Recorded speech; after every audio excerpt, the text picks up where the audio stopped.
আচ্ছা, এখন তোমার ফোনটা ওকে দাও। ওকেও তো ফোনে পাচ্ছি না। অ্যাডাম বলল। কিন্তু মা, ও তো আমার সাথে নেই। অ্যাডামকে থামিয়ে দিয়ে সুরভি বলে উঠলেন, মানে? এইমাত্র তুমি বললে তিশাকে আনতে গিয়েছিলে। সুরভি রেগে উঠতেই অ্যাডাম ব্যস্ত হয়ে বলল, হ্যাঁ, কিন্তু দিশা আসেনি আমার সঙ্গে। ওর কোনো এক ক্লায়েন্টের সঙ্গে আছে। ওর কথার মাঝে সুরভি চিৎকার করে উঠলেন, এত রাত হয়ে গেছে আর তুমি বলছো তিশা ওর কোনো এক ক্লায়েন্টের সঙ্গে আছে?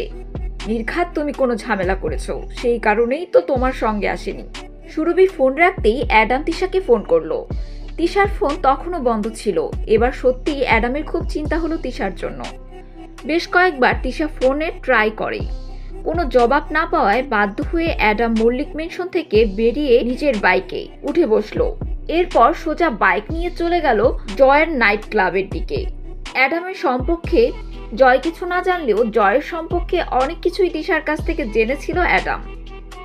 তিশাই বলছিল যে জয় ওর অনেক দিনের ক্লায়েন্ট এবং তার একটি নাইট ক্লাবও আছে। তাই অ্যাডাম সময় নষ্ট না করে সেদিকে রওনা দিল। অ্যাডাম নাইট ক্লাবের সামনে বাইক পার্ক করে ভেতরে ঢুকলো। সেখানে প্রচুর জোরে গান বাজনা চলছিল আর লোকজন মদপ্রায় অবস্থায় নাচানাচি করছিল।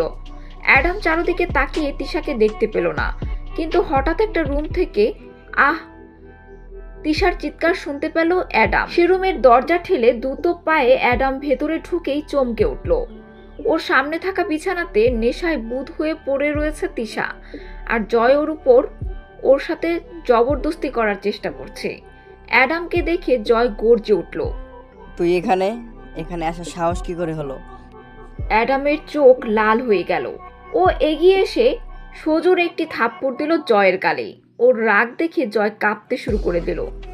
এদিকে বিছানায় বেহুশ হয়ে পড়ে থাকা তিশাকে কোলে তুলে নিল অ্যাডাম।